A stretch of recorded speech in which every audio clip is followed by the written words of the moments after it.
with a definition of all the variables is included as an appendix to our paper, so you can use in your own research, as well as in the paper itself a justification and relevant citations for where we got all of our variables and how we chose to use them. So after we created all of these variables, we reached that 85% agreement. We applied it to our actual research.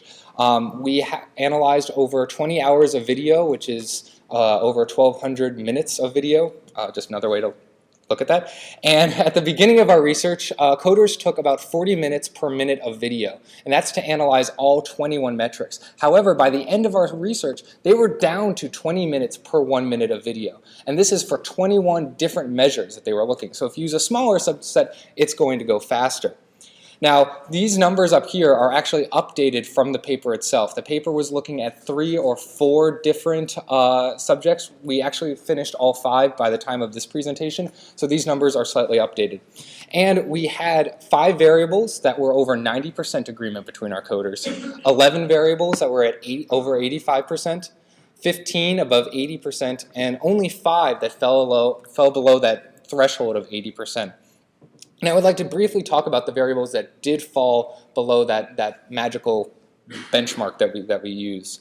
The first group is a breakdown that we had of different types of vocalizations. So you can segment vocalizations into those that are speech-like, phonetically transcribed, ones that could be used to potentially garner meaningful speech, and those that are non-speech-like, screaming, vocal tics, grunts. And within the speech-like vocalizations, we break them down into many different categories. But one of the divisions was those that were spontaneous, aka those that are non-imitative, the ones that are not, they're trying to mimic the sound that a computer or a clinician may be making. And we have many small breakdowns, as you can see. But 3 out of the 4 of them fell below 80%. And one of our notions was maybe we're just asking coders to look at too fine-grained a difference, too small of a delta between all of these different types of vocalizations. So what we did was we collapsed them among meaningful lines between those that are immediate, so those that occur within 5 seconds of a prompt sound, either by the computer or a clinician, and those that are delayed, that came after 5 seconds. And what we found is if we collapse them that way, we were able to get above 80% agreement. And if we collapsed it further and just said all spontaneous speech-like vocalizations, all the ones that are non-echolalic, non-mimic, we were able to get 85% agreement. So this to us says, if we're going to continue to use these guidelines, which we are planning to, or if you choose to use it in your own work, you should actually try to go one level up and not necessarily code at that fine-grained detail. Another variable that fell below 80% was laughter. And it's well known in research that employs observational analysis that the lowest levels of agreement occur for variables and behaviors that have the lowest frequency. And as you can see, laughter occurred 36 times across all 5 subjects, whereas the average number of occurrences across all the other variables was 218. So as you can see, the frequency of laughter just wasn't up there. So with a low frequency, we're gonna have a low observational and low agreement. And the last variable that fell below 80% was non-child audio, which we used for filtering our log data. After talking with our coders that were actually analyzing the video, the thing that they said was some coder might actually hear something very quiet in the background that the other coder might not necessarily be able to pick up. And they felt that if the audio quality of the video was higher, we used the standard microphone on the camera, or if we applied like a low pass filter on the audio. So we just filtered out the stuff that was irrelevant, that the computer may not have picked up, that they felt that they could reach a much higher agreement. So if you were to use this in your own work, we would encourage you to use a nice microphone or apply a low-pass filter to your audio data.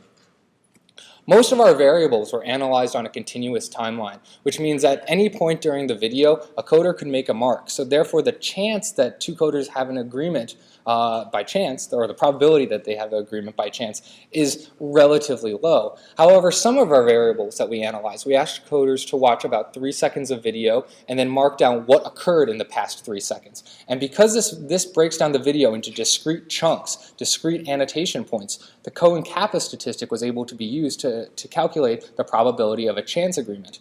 And all of our agreement values are in the good to very good range as analyzed by 2 accepted forms of Kappa analysis. And this value, this agreement reinforces Kasdan's analysis that we used for our point-by-point agreement. But what does this mean? Okay, this is a bunch of agreement values. This just means that it's a reliable data. But we were able to situate this in an actual experiment.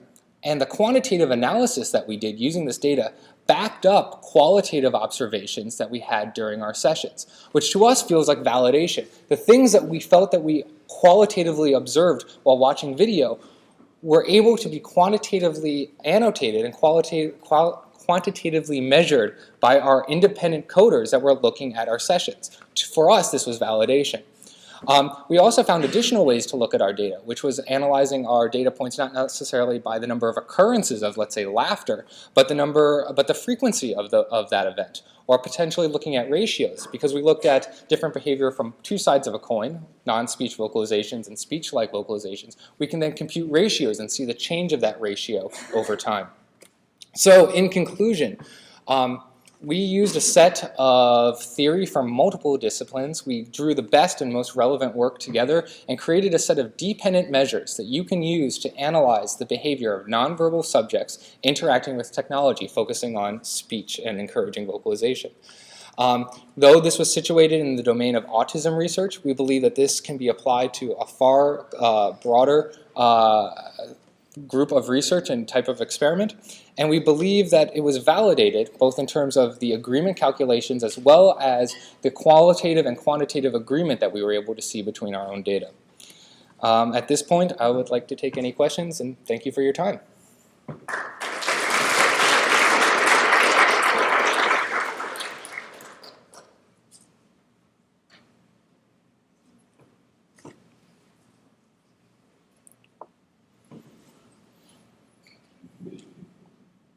Hi, I'm Marilyn Tremaine from the University of Rutgers.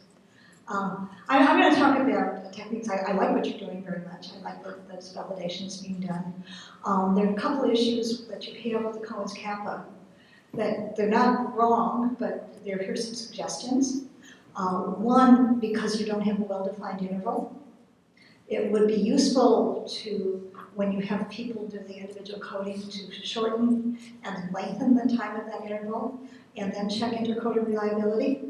I'm slightly confused. If you could clarify what you mean. When you coded the video, you broke it into little intervals. Correct. And had people code the individual.